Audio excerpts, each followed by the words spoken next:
बिस्मिल्लाहिर्रहमानिर्रहीम, अस्सलाम वालेकुम, good morning and welcome to morning with Jugan. Viewers, मौसीकी रूह की ग़िज़ा है, ये बात बचपन से सुनते आ रहे हैं। और जब हम बचपन की बात करते हैं तो पहली दफ़ा जब कोई बच्चा म्यूज़िक को इंट्रोड्यूस होता है तो माँ की गोद में लोरी सुनता है। और एक्चुअली तो नाना दादा ये लोग भी लोरी सुनाते हैं। हमारा कल्चर तो माशाल्लाह इतना रिच है कि पूरी फैमिली इन्वॉल्व होती है डे वन से बच्चे की ज़िंदगी में। उसके बाद फिर वक्त गुजरता है तो बच्चे वो म्यूज़िक सुनते हैं जो पेरेंट्स सुनते हैं या जो वो स्क्रीन पे देखते हैं। कल्चरल म्यूज़िक की तरफ उनका रुझान होता है।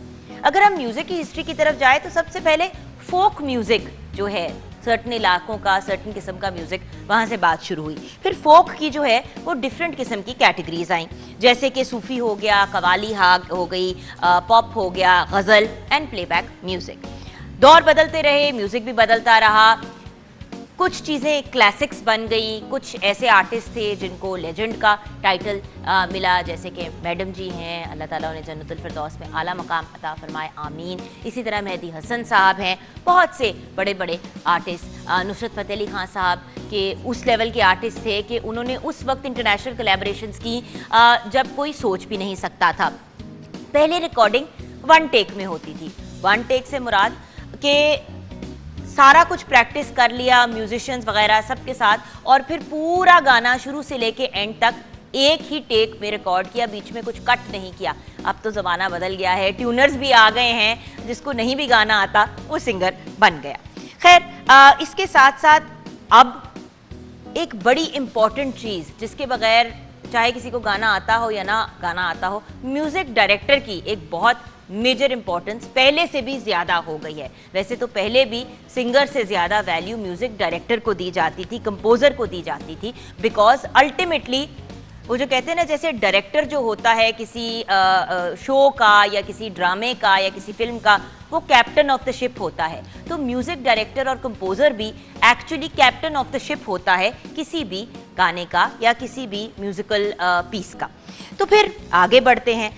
हुआ ये कि वक्त के साथ चीज़ें डिजिटलाइज हो गई, जहाँ वन टेक में चीज़ शूट होती थी और रिकॉर्ड हो जाती थी, एक बड़ी सी वो गोल सी रील टाइप चीज़ होती थी उसमें। अब म्यूज़िक जो है वक्त के साथ पहले कैसेट्स पे आया, उसके बाद फिर वो डिस्क्स के ऊपर आया, सीडीज़ के ऊपर आया, और अब तो इतनी सी यूएसबी के ऊपर आप सारा म्यूज़िक डाउनलोड करते थे। बल्कि डाउनलोड करने की ज़रूरत भी नहीं होती, ऑनलाइन जाएँ और म्यूज़िक को सुने और इन्जॉय करें।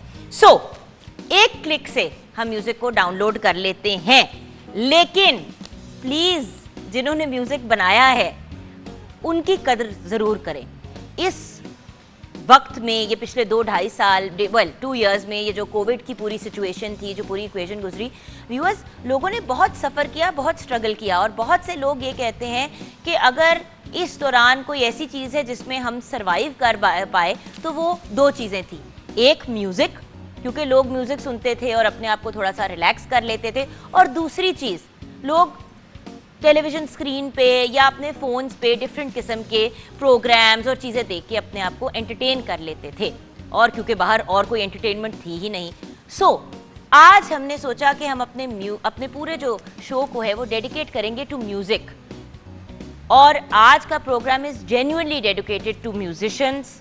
हमारे जो सिंगर्स हैं, हमारे जो आर्टिस्ट हैं इस फील्ड में, जो हमारे म्यूज़िक डायरेक्टर्स हैं, कंपोजर्स हैं, उन सबको आज का हम प्रोग्राम डेडिकेट कर रहे हैं और म्यूज़िक से रिलेटेड ही बातचीत करेंगे। और हमारे जो डिफरेंट लोग प्रोग्राम का हिस्सा बनेंगे उनकी म्यूज़िकल जर्नी कैसी रही उस पर बात होगी। आइए किचन की तरफ नज़र करते हैं, जहाँ म्यूज़िक रूह की ग़िज़ा है, वहाँ पे जो खाना पीना है वो तो वैसे ही जनरल ग़िज़ा है हमारी जिंदा रहने के लिए। हम हमेशा कहते हैं कि मॉर्निंग विद जुगन पे 2 किस्म, मतलब खैर दुनिया में 2 किस्म के लोग हैं, लेकिन मॉर्निंग विद जुगन पे 1 किस्म के ही लोग हैं। कुछ लोग खाते हैं जीने के लिए, कुछ लोग जीते हैं खाने के लिए, हम लोग जीते हैं खाने के लिए। इससे मॉर्निंग विद जुगन का खाना हमेशा बड़ा अहम हिस्सा रहा है। और बनाने के लिए कैसे हो सकता है कि शेफ मेजबीन ना हो। अस्सलाम वालेकुम। वालेकुम अस्सलाम, कैसी हैं जुगन? बिल्कुल ठीक। मुझे ये बताइए कि आज हम म्यूज़िक की बात कर रहे हैं, म्यूज़िक रूह की ग़िज़ा है, तो कभी खाना बनाते हुए या कुकिंग करते हुए म्यूज़िक सुनते हो? बहुत ज़्यादा जुगन, यकीन करें कि मैं तो टेंशन फ्री हो जाती हूँ, म्यूज़िक सुनती हूँ ना, मेरी आधी टेंशन दूर हो जाती है। बाकी आधी टेंशन कैसे दूर होती है? कुकिंग करके। कुकिंग करके। चलिए ठीक है, तो म्यूजिक, तो जो लोग इस वक्त प्रोग्राम देख रहे हैं, खाना पकाते हुए मूड ऑफ होता है या इरिटेट हो रहे होते हैं, एक तो मॉर्निंग विद जुगन जरूर देखा करें साथ साथ, लेकिन उसके साथ एक बड़ा अच्छा ऑप्शन है, साथ में म्यूजिक लगा लें जब प्रोग्राम खत्म हो जाए। तो आज के प्रोग्राम में तो खैर आपको म्यूजिक ही म्यूजिक मिलेगा और साथ में बातचीत भी। आज का मेन्यू क्या है जुगन? आज हम बना रहे हैं कीमा करेले। कीमा करेले, बुद्ध करेले या वो दूसरे कटे हुए? कटे हुए कीमा करेले बनाएंगे। वो अब व्यूअर्स की मर्जी है, मटन से बना लें, बीफ से बना लें, चिकन से बना लें। एक सवाल, करेले की कड़वाहट को कैसे कम कर सकते हैं? जुगन बहुत इजी वे है कि जब आपने उनको पील किया, और ज़्यादा पील नहीं करना, लोग क्या करते हैं ओवर पील कर देते हैं। आपने हल्का सा पील करके उसको कट किया, बीज उसके रिमूव किए, उसके बाद नमक लगा के उसको 1 घंटे के लिए छोड़ दें। उसके बाद आपने उसमें 1 कप पानी शामिल करना है और उसको खूब अच्छी तरह वॉश करके खूब आपने उसको स्क्वीज करना है, यानी निचोड़ना है अच्छी तरह, जितना ताकि उसकी कड़वाहट निकल जाए। उसी तरह जिस तरह आप देखें ना, जब हम खीरे को कट करते हैं, उसके टॉप को कट करके ऐसे ऐसे ऐसे ऐसे इसको करते हैं, तो उसमें से भी उसकी कड़वाहट निकल जाती है। मैंने खुद ये ट्राई की है चीज, कभी कभी खीरे भी कड़वे होते हैं जी, ऐसे ही है। और कड़वी चीज पूरा सैलेड बर्बाद हो जाता है अगर ना उसको करें तो। आपने वॉश अच्छी तरह किए होंगे, स्क्वीज अच्छी तरह किए होंगे, और लोग क्या करते हैं जुगन, मैंने देखा डीप फ्राई करके उनको जला देते हैं। ये देखिए बिल्कुल मैंने हल्का सा इनको सौते किया हुआ है, बहुत कम घी। अच्छा, तो हम अब इसको एज इट इज जो है कीमे को भूनेंगे। उसके बाद ये जो हल्के से सौते किए हुए फ्राई किए हुए करेले हैं ये शामिल करेंगे, प्याज को हल्का सा सौते करेंगे टमाटर के साथ, और वो शामिल करके हमने इसको दम पे छोड़ देना है। तकरीबन 15-20 मिनट के लिए दम पे छोड़ेंगे। हरी मिर्चें, हरा धनिया इसमें शामिल करेंगे और रोटी के साथ हम इसको सर्व कर देंगे। बहुत सिंपल है, अमेजिंग। तो आज कीमा करेले खाएंगे हम, लेकिन उससे पहले मुलाकात किससे करनी है ये हमें पता चलेगा ब्रेक के बाद। लेकिन हम आएंगे एक ऐसे आर्टिस्ट के सॉन्ग से जो सिर्फ आर्टिस्ट नहीं है, he is a singer, he is a composer, he is a music director. अपना उनका रिकॉर्ड लेबल है, तो अपने सिर्फ म्यूजिक पे फोकस नहीं करते, बल्कि दूसरों के करियर्स को भी पुश करने के लिए, बूस्ट करने के लिए 100% एफर्ट करते हैं। मैं किसकी बात कर रही हूँ, उनका गाना सुनते हुए आएंगे ब्रेक के बाद।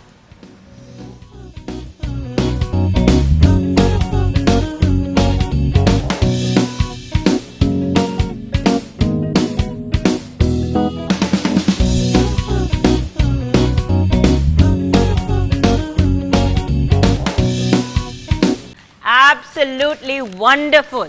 Mashallah, what a beautiful song. Ladies and gentlemen, Faraz खोसा, वैसे तो इनको किसी इंट्रोडक्शन की ज़रूरत नहीं है।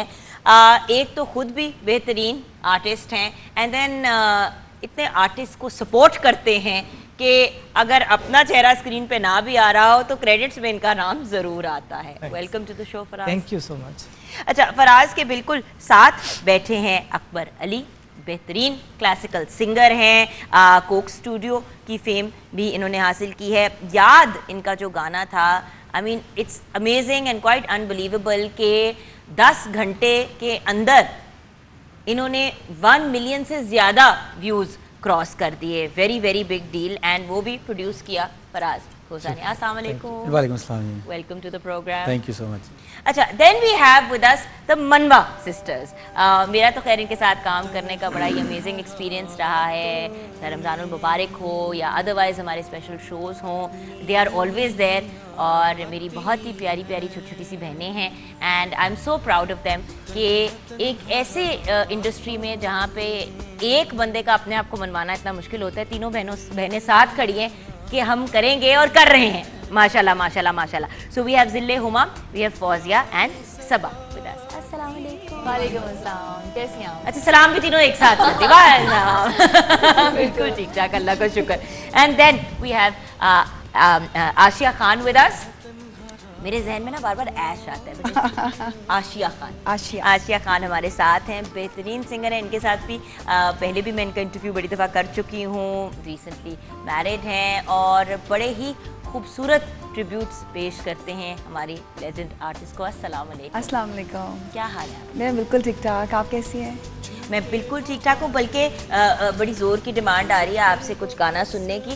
तो ब्रेक के फ़ौरन बाद जब हम आएंगे तो आपसे सॉन्ग भी सुनेंगे, और फिर आप सबसे ये जानना बहुत ज़रूरी है कि म्यूज़िक की तरफ आपका रुझान कैसे हुआ, और रुझान होने के बाद देखो रुझान तो हो जाता है, मैं सोचूं कि जी मैंने बनना है पायलट, लेकिन ना मैं एविएशन की ट्रेनिंग लूँ, ना मैं जहाज उड़ा सकूँ, तो वो फिर एक ख्वाब ही रह जाता है। इस ख्वाब को रियलिटी बनाने की तरफ क्या हुआ, वो क्या जर्नी है, आज हम म्यूजिक को अपना गाना डेडिकेट कर रहे हैं और इन आर्टिस्ट को डेडिकेट कर रहे हैं जो इतनी मेहनत करते हैं। और फिर कोविड में म्यूजिक कितना इनका पर्सनल म्यूजिक और जनरली म्यूजिक कितना मुतासिर हुआ, ये सब डिस्कशंस होंगी ब्रेक के बाद।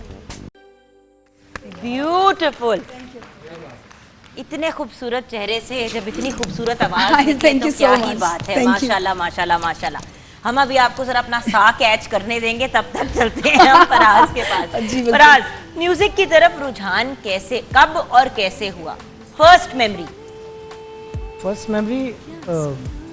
जैसे बहुत सारी फैमिलीज़ में पढ़ाई की तरफ ज़्यादा फोकस होता है, मेरी फैमिली में भी पढ़ाई की तरफ ज़्यादा फोकस था और हमारे घर में ही गज़ल महफिल होती थी, पठाने खान आते थे परफॉर्म करने के लिए। अच्छा, रुझान ज़्यादा पढ़ाई की तरफ था लेकिन मौसीकी की तरफ भी था? नहीं, मैं वही बता रहा हूँ। मैं उनको सुन के फिर घर में ही रिकॉर्ड बजते थे, क्लासिकल म्यूज़िक सुना जाता था, तो मुझे तबले का शौक़ हो गया।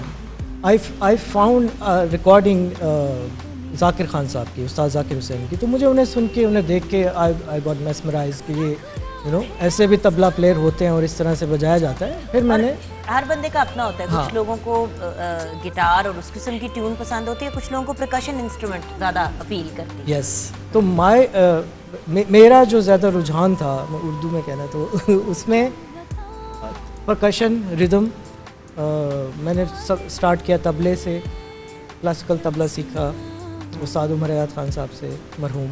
नहीं, जब घर वालों को कहा कि मैंने तबला सीखना है? हाँ, नहीं, कोई प्रॉब्लम, किसी ने कुछ नहीं कहा, सबने कहा ऑलरेडी सुना जाता था ना, म्यूजिक को अप्रिशिएट किया जाता था। मैं एक आपको बात बताऊं, मैं ये कुछ 10-12 साल पहले मैंने ये बात नेशनल चैनल पे कही थी। मैंने कहा हर कोई आर्टिस्ट के साथ उठना बैठना चाहता है, मुलाकात करना चाहता है, फ़ोटो खिंचाना चाहता है, लेकिन शादियां करते हुए और उनको अपनी फैमिलीज़ का लिटरली हिस्सा बनाते हुए लोगों की जान जाती है। अभी भी ऐसा है, अभी भी ऐसा है। सो आपके घर वालों की एक बहुत ओपन मेंटालिटी है, जिनका था पढ़ाई की तरफ रुझान, लेकिन अगर बेटे ने कहा कि हमने तबला बजाना सीखना है तो उसको किसी ने बुरा नहीं समझा।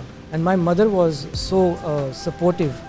उन्होंने कहा कि नहीं, तुम सीखो, और क्योंकि उनको भी शौक़ था सुनने का, मूवीज़ देखती थी, old black and white films देखती थी।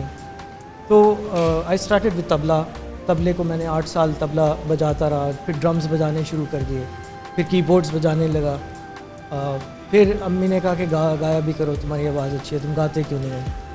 तो मैंने गाना भी शुरू कर दिया। फिर मैंने गाना सीखने का, मैं ऐसा नहीं कहूँगा कि proper, I am a self taught student, तो लेकिन मैं बैठा सबके साथ हूँ, जितने क्लासिकल घराने, जितने क्लासिकल गायक, उस्ताद, सबके साथ बैठा हूँ, समझा कि है क्या, खैर, ये ज़रूर कहूँगी व्यूअर्स, अब सोचें कि माशाल्लाह फराज सिर्फ अपना नहीं बल्कि दूसरों के भी गाने कंपोज करना, इतना बड़ा एक रोल प्ले कर रहे हैं, अपना हिस्सा डाल रहे हैं एक ऐसी इंडस्ट्री में जहाँ पे रिकॉर्ड लेबल्स तक का रिवाज ख़त्म हो चुका है। इन्होंने अपना रिकॉर्ड लेबल इन्फिनिटी म्यूज़िक के नाम से इस्टेब्लिश किया और उसके अंडर बहुत से लोगों को लॉन्च करने का। सोचें अगर घर वालों ने ज़बरदस्ती की होती और कहती कि किस काम में पै गया, चुप करके मतलब इंजीनियर बन या डॉक्टर बन।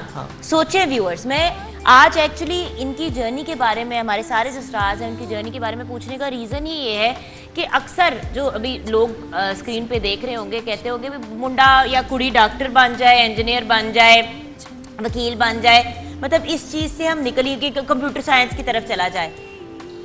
व्यूअर्स, किसी में भी अगर किसी चीज़ का अच्छा एक हुनर है, टैलेंट है और वो उसके साथ उसको उसमें ग्रो करना चाहते हैं तो वो एक बहुत हाई लेवल पे भी पहुंच सकते हैं, लेकिन घर की अगर सपोर्ट हो तो बहुत फ़र्क पड़ता है।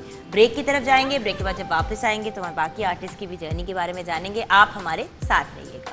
क्या बात है, एब्सोल्युटली ब्यूटीफुल, माशाल्लाह, कितनी खूबसूरत आवाज़ से रब ताला ने आपको नवाजा है। Thank you so much. और बाय द वे व्यूअर्स, अब लाइव सुनने से मज़ीद और समझ आती है कि मतलब 10 घंटे से कम में to hit 1 million views, amazing.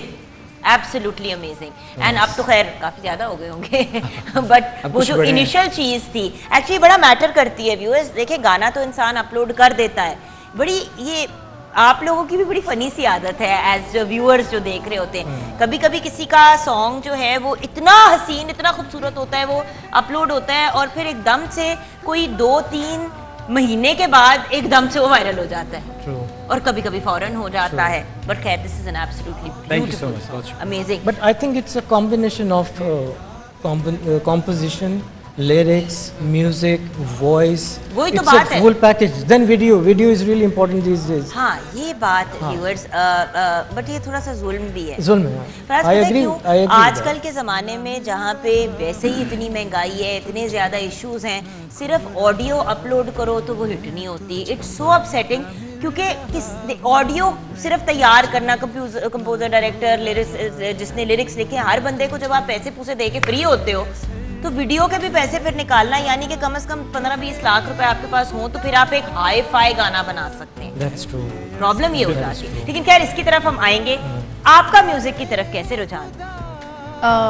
Music मुझे भी करते हुए 10 साल हो गए हैं, 10-12 साल। माशाल्लाह। मैं तो अल्लाह का शुक्र है म्यूज़िक फैमिली से बिलोंग करती हूँ। हमारी सारी फैमिली ऑलमोस्ट म्यूज़िक में है, तो बस उनको देख के शौक पड़ा और कुछ गाना मेरे ख्याल से बहुत बड़े म्यूज़िक वाले लोग बैठे हुए हैं, गाना आई थिंक सुनना भी जिसको आता हो वो भी थोड़ा बहुत गा लेता है, ऐसा है कि नहीं? मुझे सुनना आता है लेकिन लगता है कि जैसे कब्बा फौत होके ना मेरे अंदर नहीं एक्चुअली फिर कुछ गॉड गिफ्ट भी होता है और हमें तो थोड़ा फैमिली से मिला है, इसलिए ऐसी जर्नी स्टार्ट हुई। एंड बात ये कि व्यूअर्स, अब कुछ लोग हैं जिनकी बड़ी स्मूथ जर्नी रही, कुछ लोगों की लेकिन बड़ी मेहनत इतनी ही लगती है हर चीज में। अगर आपको फैमिली म्यूजिक फैमिली से बिलोंग करता है उसके लिए ज्यादा मुश्किल होता है क्योंकि लोग कहते हैं सबसे पहले उसने अपने बड़ों को फेस करना होता है, उसके बाद उसने लोगों को फेस करना होता है। अगर उसके आप उस पे नहीं पूरा उतरेंगे तो वो फैमिली की भी इंसर्ट और अपने भी इंसर्ट, ऐसा है। ये बड़ा इशू है व्यूअर्स, क्योंकि लोग ना जैसे ही एक आर्टिस्ट को सुनते हैं, हम जिस तरह नुमान एजाज के बेटे एक्टिंग में आए, अभी हम यही बात कर रहे थे शुरू में कि बिकॉज वो नुमान एजाज के बेटे हैं ज़ावियार, तो हर बंदा जो है हाथ पांव सब कुछ धो के पीछे पड़ गया कि जी इसके साथ तो नेपोटिज्म हुई है। भाई वो माशाल्लाह गुड लुकिंग लड़का है, वो टैलेंटेड है, ठीक है, उसको ये बेनिफिट है कि नुमान एजाज का उसने काम देखा है। बट इतना बता दूं मैं व्यूअर्स, औलाद सबसे कम माँ बाप का काम देखती है, वो तो बाद में ज्यादा एक्साइटेड दूसरों को देख के होते हैं। सो माई पॉइंट इज, ज्यादा आप लोग टफ हो जाते हैं उस इंसान के साथ जो किसी म्यूजिकल बैकग्राउंड से होता है या आर्टिस्ट ऑलरेडी उनकी फैमिली में होते हैं। ब्रेक की तरफ जाएंगे, ब्रेक के बाद जब वापस आएंगे तो अब मनवा सिस्टर्स से भी कुछ सुन ही लेना चाहिए। मेरी फेवरेट गर्ल्स आई हुई हैं, तो इनसे सुनते सुनते ब्रेक से वापस आएंगे। Absolutely beautiful. और बाय द वे व्यूअर्स, ये वाला गाना तो आपने बहुत दफा सुना होगा, हर स्पेशल ओकेजन पे लोग अपने घर में। इसकी क्या बैक स्टोरी है इस गाने की? एक्चुअली क्योंकि हम लोग इकट्ठे सिंगिंग करती हैं, तो फोक सॉन्ग जो होते थे पुराने वक्तों में भी, वो मोस्टली बहुत सारे लोग लड़कियां मिलके गाती थी शादियों पे एक्सेट्रा। सो हमने बहुत सारे ऐसे प्रोजेक्ट्स किए, वेडिंग सीजन किया एक, तो इसकी वजह से कुछ हमारे वेडिंग सॉन्ग्स हैं जो लोगों को बड़े अच्छे लगते हैं, अट्रैक्ट करते हैं। और ये बहुत ही आपका एक फेमस और पॉपुलर। या एग्जैक्टली, बिल्कुल सही। आपकी जर्नी की तरफ आना है, लेकिन सर जी आपकी दास्तान लगता है कहानी नहीं है, दास्तान है। इतने आप चुप चुप से रहते हैं, तो क्या दास्तान है आपकी? किस तरह की? मैं को लव स्टोरी तो नहीं पूछ रही थी, मैं तो यही पूछ रही थी कि म्यूजिक की तरफ रुझान कैसे हुआ? म्यूजिक की तरफ बेसिकली मैं तो एक म्यूजिकल फैमिली से ही हूँ, और जब क्या कहते हैं आँख खुली है तो म्यूज़िक ही सुना है। और मेरी सबसे बड़ी जो इंस्पायरेशन है वो मेरे बड़े भाई जावेद बशीर जी। बेशक। तो उनको उठते ही उनको सुना, उनको रियाज़ करते देखा, उनको स्ट्रगल करते देखा, तो सबसे बड़ी जो दास्तान है ये भी है।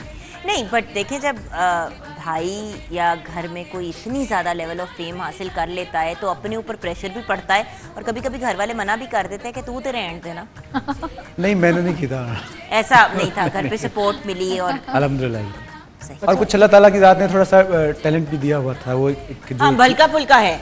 हल्का फुल्का। ये मैं गारंटी नहीं गारंटी के साथ कह सकती हूँ कि हल्का फुल्का एक छट्टा टैलेंट का भी है। बिल्कुल। वैसे व्यूअर्स ये तो बात है, लोग बड़ा कंप्लेन करते थे, मैंने शुरू में भी एक बात की कि वो जो कहते हैं ना ट्यूनर लगा के तो हर कोई अपनी आवाज़ अच्छी कर लेता है, लेकिन फिर जब परफॉर्म करने की बात होती है ना तो बड़े बड़ों का बट्टा बैठ जाता है। अच्छा, यहाँ पे मैंने ये ज़रूर आपके साथ शेयर करना है व्यूअर्स के बारोक की तरफ से आज गिव अवेज हैं, हमारी जो बहुत ही प्यारी प्यारी गेस्ट हैं, and Noor by Jugan Kazim की तरफ से मैं बॉयज़ को गिफ्ट हैम्पर्स दूंगी, क्योंकि ये तो नहीं हो सकता ना कि हम अपने बॉयज़ को खाली हाथ जाने दें, और शेफ़ मेजबीन और मैं बस एक दूसरे की नज़रों में ही देखते रहेंगे।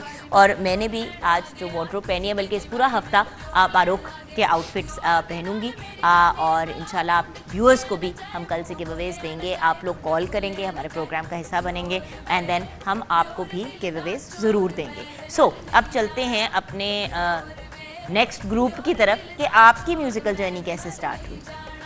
म्यूज़िकल जर्नी इनफैक्ट हम लोग बचपन से परफॉर्म कर रही थी एज अ चाइल्ड स्टार। हम लोग क्योंकि फैसलाबाद से हैं तो वहाँ पे परफॉर्म करती थी स्कूल्स में, कॉलेज में, फिर यूनिवर्सिटी में, बट हम प्रोफेशनली आना चाह रहे थे इस फील्ड में।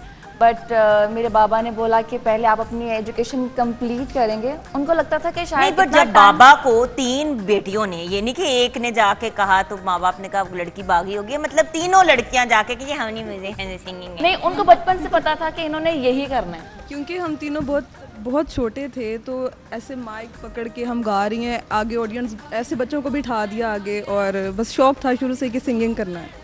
तो ये चीज़ जब देखी घर वालों ने कि नहीं, इनको फिर आगे जाना चाहिए। हर ओकेजन पे कोई म्यूजिक से कुछ ना कुछ होता है। बिल्कुल। गली मोहल्ले में किसी की शादी हो रही होती थी कि बुलाए ना बुलाए तो बस चले जाते थे ढोलकी पे, चाहे वो लोग मेहंदी बारात पे ना बुलाएं, ढोलकी पे बच्चे नहीं होते जो हर शादी पे आप देख रहे हो तो डांस कर रहे होते, गाने गा रहे होते, और आपके क्या मसला है। बिल्कुल। और समटाइम्स ऐसा होता था कि इतना अच्छा परफॉर्मेंस हो जाती थी और वो लोग कहते थे आपने हमें सिखा के जाना है। या तो बस ऐसे स्टार्ट हो गया ये सिलसिला। लेकिन ये है कि हमारे लिए थोड़ा सा मुश्किल इसलिए रहा कि हम लोगों को मूव करना था फ्रॉम फैसलाबाद टू लाहौर, क्योंकि 2 साल हम लोगों ने वहाँ पे रहते हुए किया, बट वो बड़ा मुश्किल था क्योंकि अपॉर्चुनिटीज़ नहीं थी। वैसे फैसलाबाद की मिट्टी में, पानी में, खाने में ऐसा है क्या कि मोस्टली जो हमारे आर्टिस्ट हैं पंजाब के वो फैसलाबाद से ही निकलते हैं। चले शायद मैं सोच रही हूँ 1 साल के लिए फैसलाबाद शिफ्ट हो जाऊँ और वहाँ से पानी भी पीऊँ, मिट्टी भी खा लूँ वहाँ पे, और मतलब वो जो कहते हैं ना, पता नहीं शायद कुछ हाँ सुरीली होके आऊँ, या ये सब हरकतें करने के बाद शायद बचूँ ही ना,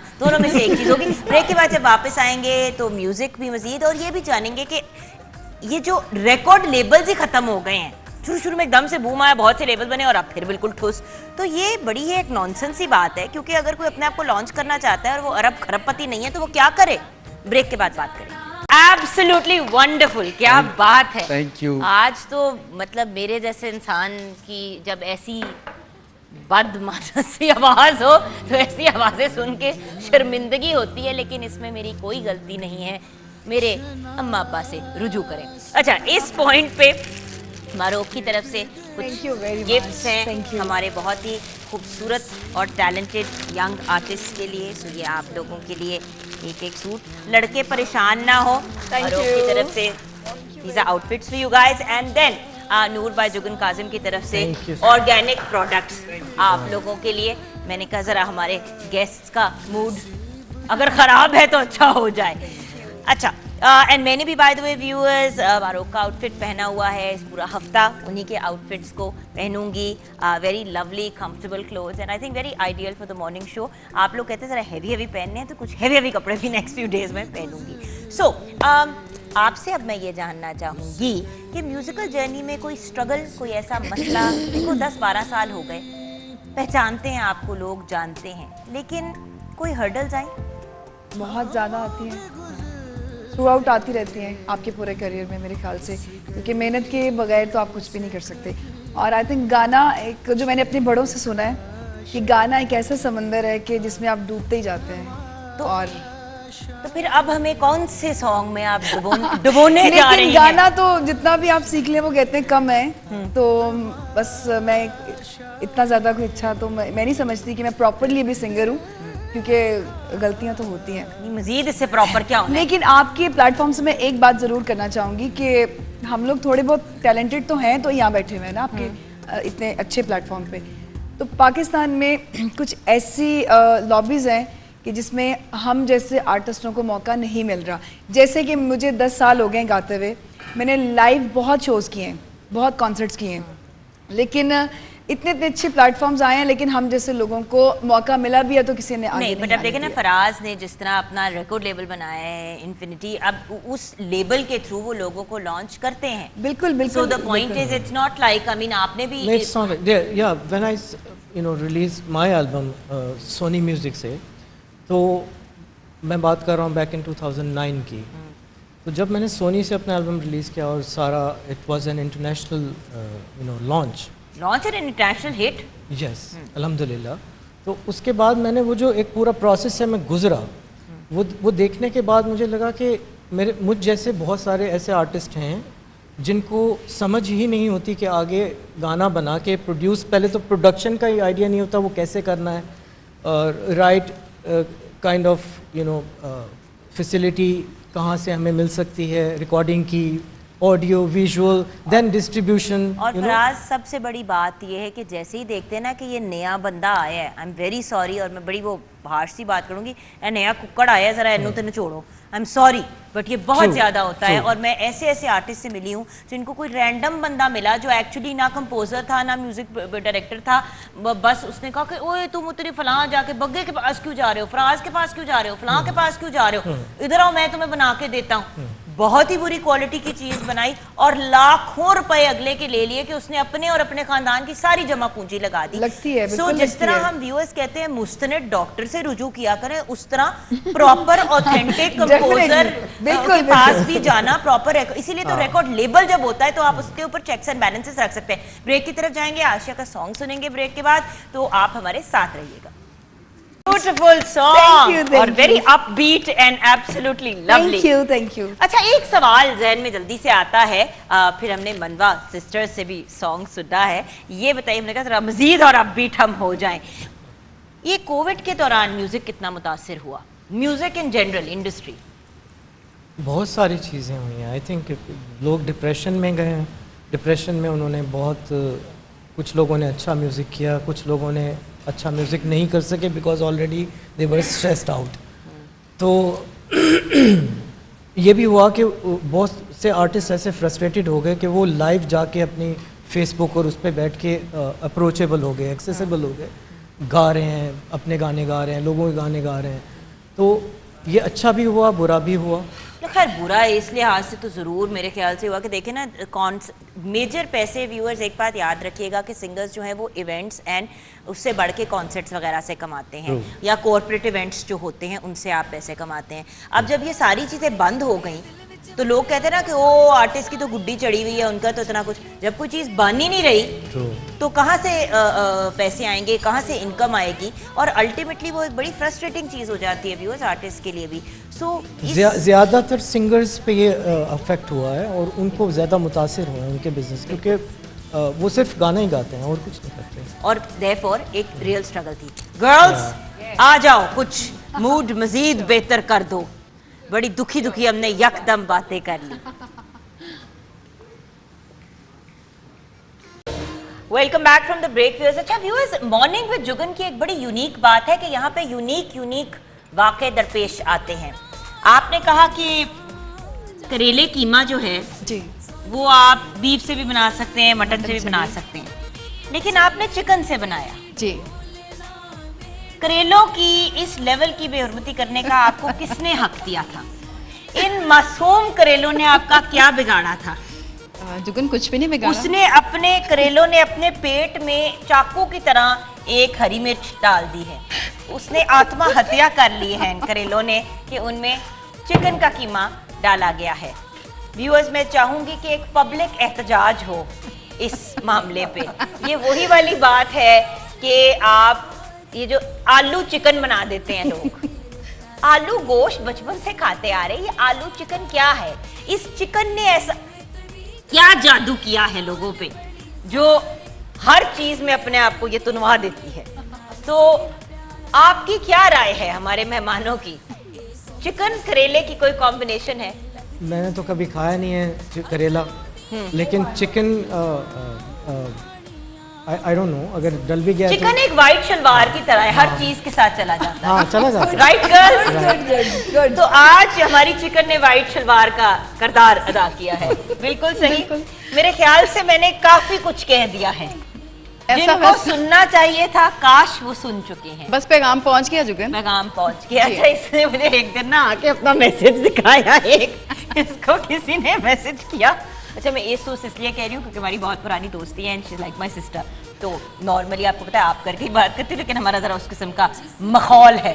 तो आई एक दिन मुझे कहती है जुगन यार ये मैसेज पढ़ो। मैंने कहा क्या हुआ है? मैं प्यार से कभी कभी जुबीन कहती हूँ, कहती पढ़ो। तो मैसेज में ये था, आप लोग बहुत गरीब हैं जो हर वक्त सब्जियां बनाते रहते हैं, हम अपनी तरह से हेल्थ एंड फिटनेस की तरफ जा रहे हैं, अगले बेइज्जती कर रहे हैं, साढ़े घर गोश्त नहीं आता। तो आज हमने बनाने करेले थे क्योंकि मुझे करेले प्याज बहुत पसंद है, तो आप लोगों के तानों की वजह से हमने इसमें कुकड़ी डाली है। मैं सिर्फ आपको ये बता रही हूँ, तो व्यूअर्स हम पे रहम खाएं। सही है? बात को गोल मोल अंदाज में न जाने कैसे मैंने हजम और निकलवा दिया, ये तो अब हमें प्रोग्राम के बाद पता चलेगा। तो व्यूअर्स, ये था हमारा आज का प्रोग्राम। और जब इतने टैलेंटेड आर्टिस्ट हमारे साथ हों, जो सिर्फ आर्टिस्ट नहीं हैं, म्यूजिक इंडस्ट्री को इतना पुश करते हैं, प्रमोट करते हैं अपनी ज़ात तक, तो व्यूअर्स बहुत से लोग जो हैं वो अपने आप को मनवाने की कोशिश करते हैं, एस्टैब्लिश करने की कोशिश करते हैं। But Faraz, honestly on air में आपको शुक्रिया अदा करना चाहूँगी कि इवन ड्यूरिंग कोविड आपने आर्टिस्ट को सपोर्ट किया, उनको टाइम दिया, और जो लोग इस सिचुएशन में नहीं थे कि वो अफोर्ड कर सके, आपने उनको भी बड़े सपोर्टिवली आगे लेके चले अपने रिकॉर्ड लेवल के थ्रू। तो thank you so much. Thank you मनवा सिस्टर, थैंक यू आपको मेरी जान, थैंक यू आपका भी बहुत बहुत शुक्रिया आप सबका ज्वाइन करने का। जाते जाते बातें ना सुनाना, कुछ गाना सा सुना दो। मंडे ब्लूज से हम निकल आए। Over to you.